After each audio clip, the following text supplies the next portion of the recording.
Tête-à-tête stratégique entre Jolès Jongar et Narendra Modi, enjeux climatiques et souveraineté des Chagos au cœur des discussions. Port-Louis, 12 mars 2025, une rencontre diplomatique de premier plan s'est déroulée ce mercredi entre le Premier ministre indien Narendra Modi et une délégation mauricienne conduite par le leader de l'opposition, Jolès Jongar. Ce dernier était accompagné de l'ancien Premier ministre Pravin Junio et de l'attorney général Gavin Glover. La réunion, qui a duré environ 1 heure à l'hôtel Aubrac, a porté sur 2 sujets d'importance capitale pour Maurice: la lutte contre le changement climatique et la question de la souveraineté des Chagos. Cependant, cette rencontre n'a pas été sans controverse. Alors que les médias mauriciens avaient reçu une autorisation pour couvrir l'événement, aucun journaliste ou photographe de la presse privée n'a été admis à l'intérieur de l'établissement, les contraignant à patienter à l'entrée. Ce revirement a soulevé des interrogations sur la transparence de l'échange entre les 2 parties et sur les informations qui en ont émergé. Une réunion à huis clos, une presse tenue à l'écart. L'hôtel Aubrac, habituellement synonyme de luxe et de sérénité, s'est transformé en un lieu de frustration pour les journalistes mauriciens présents sur place.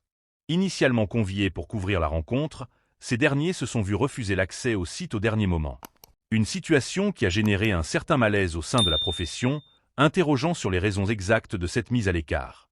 Pourquoi ce revirement soudain? Qui en est à l'origine? Était-ce une décision des autorités mauriciennes ou une exigence de la délégation indienne? Autant de questions laissées en suspens.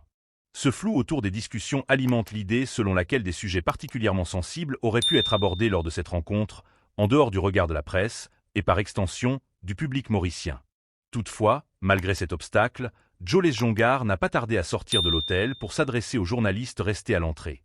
D'un ton mesuré, il a qualifié l'entretien de cordial, mettant en avant la solidité des relations entre Maurice et l'Inde. Le changement climatique, un défi commun pour Maurice et l'Inde. Le premier point majeur abordé lors de la réunion a été l'urgence climatique. Maurice, en tant que nation insulaire, est particulièrement vulnérable aux effets du changement climatique: montée des eaux, érosion côtière, phénomènes météorologiques extrêmes. La nécessité d'une coopération renforcée avec l'Inde dans ce domaine s'impose donc comme une évidence. L'Inde, acteur majeur du développement durable en Asie, a déjà initié plusieurs projets visant à soutenir les pays vulnérables face aux bouleversements climatiques. Narendra Modi a réaffirmé son engagement à épauler Maurice dans cette lutte, notamment à travers des investissements dans les énergies renouvelables, des projets de reforestation et des initiatives pour protéger le littoral mauricien. Si les grandes lignes de ces engagements ont été évoquées, aucune annonce concrète n'a filtré à ce stade. Mais une chose est sûre, la diplomatie mauricienne mise sur l'appui de l'Inde pour renforcer sa résilience face aux défis environnementaux à venir. Les Chagos, une revendication historique soutenue par l'Inde. L'autre point central de cette rencontre a été la question de la souveraineté des Chagos. Cet archipel, administré par le Royaume-Uni malgré plusieurs résolutions de l'ONU en faveur de sa restitution à Maurice, demeure un sujet hautement stratégique pour le pays. Depuis plusieurs années, l'Inde a apporté un soutien constant à Maurice dans cette bataille diplomatique. Narendra Modi a une nouvelle fois réaffirmé cette position, souhaitant une résolution rapide du dossier. Jolès Jongar n'a pas manqué d'exprimer sa gratitude envers le dirigeant indien. Concernant les Chagos, j'ai remercié tout le soutien apporté par Narendra Modi. Il dit souhaiter qu'on arrive à une conclusion le plus vite possible, a-t-il déclaré devant la presse. Ce soutien n'est pas anodin. L'Inde, en tant que puissance émergente, joue un rôle clé sur l'échiquier géopolitique mondial. Son influence grandissante pourrait peser dans les négociations internationales et accentuer la pression sur le Royaume-Uni pour qu'il respecte les décisions des instances onusiennes. Derrière cet appui indien, certains analystes voient également un intérêt stratégique pour New Delhi. L'océan Indien est une région clé dans la politique étrangère de l'Inde, qui cherche à renforcer son influence face à d'autres grandes puissances, notamment la Chine. En soutenant Maurice dans le dossier des Chagos, l'Inde pourrait s'assurer un allié fidèle dans cette région hautement convoitée. Une relation Maurice-Inde en pleine expansion. Cette rencontre entre Jolès Jongar et Narendra Modi illustre une fois de plus la solidité du partenariat entre Maurice et l'Inde. Depuis plusieurs années, les relations bilatérales ne cessent de se renforcer à travers des projets de coopération économique, technologique et environnementale. Les investissements indiens à Maurice sont en hausse, notamment dans les infrastructures, l'éducation et la santé. Le projet de métro express, le développement du port de Port-Louis et l'implantation d'entreprises indiennes sur l'île ne sont que quelques exemples des liens croissants entre les 2 nations. Si la réunion de ce 12 mars a permis de réaffirmer cette relation privilégiée, elle laisse également planer quelques interrogations. Pourquoi l'accès des journalistes mauriciens a-t-il été restreint? Quelles annonces concrètes émergeront de cet échange? Seule l'évolution des relations entre Maurice et l'Inde dans les mois à venir permettra de mesurer l'impact réel de cette rencontre. En attendant, une chose est certaine. L'Inde continue de jouer un rôle de premier plan dans l'avenir diplomatique et stratégique de Maurice. Tête-à-tête stratégique entre Joles Jongar et Narendra Modi, enjeux climatiques et souveraineté des Chagos au cœur des discussions.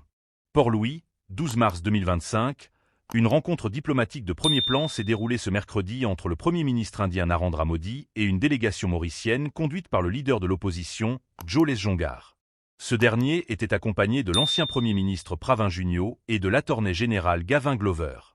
La réunion, qui a duré environ 1 heure à l'hôtel Aubrac, a porté sur 2 sujets d'importance capitale pour Maurice: la lutte contre le changement climatique et la question de la souveraineté des Chagos. Cependant, cette rencontre n'a pas été sans controverse. Alors que les médias mauriciens avaient reçu une autorisation pour couvrir l'événement, aucun journaliste ou photographe de la presse privée n'a été admis à l'intérieur de l'établissement, les contraignant à patienter à l'entrée. Ce revirement a soulevé des interrogations sur la transparence de l'échange entre les 2 parties et sur les informations qui en ont émergé. Une réunion à huis clos, une presse tenue à l'écart. L'hôtel Aubrac, habituellement synonyme de luxe et de sérénité, s'est transformé en un lieu de frustration pour les journalistes mauriciens présents sur place. Initialement conviés pour couvrir la rencontre, ces derniers se sont vus refuser l'accès au site au dernier moment. Une situation qui a généré un certain malaise au sein de la profession, interrogeant sur les raisons exactes de cette mise à l'écart. Pourquoi ce revirement soudain? Qui en est à l'origine? Était-ce une décision des autorités mauriciennes ou une exigence de la délégation indienne? Autant de questions laissées en suspens. Ce flou autour des discussions alimente l'idée selon laquelle des sujets particulièrement sensibles auraient pu être abordés lors de cette rencontre, en dehors du regard de la presse, et par extension, du public mauricien. Toutefois, malgré cet obstacle, Joles Jongar n'a pas tardé à sortir de l'hôtel pour s'adresser aux journalistes restés à l'entrée. D'un ton mesuré, il a qualifié l'entretien de cordial, mettant en avant la solidité des relations entre Maurice et l'Inde. Le changement climatique, un défi commun pour Maurice et l'Inde. Le premier point majeur abordé lors de la réunion a été l'urgence climatique. Maurice, en tant que nation insulaire, est particulièrement vulnérable aux effets du changement climatique. Montée des eaux, érosion côtière, phénomènes météorologiques extrêmes. La nécessité d'une coopération renforcée avec l'Inde dans ce domaine s'impose donc comme une évidence. L'Inde, acteur majeur du développement durable en Asie, a déjà initié plusieurs projets visant à soutenir les pays vulnérables face au bouleversement climatique. Narendra Modi a réaffirmé son engagement à épauler Maurice dans cette lutte, notamment à travers des investissements dans les énergies renouvelables, des projets de reforestation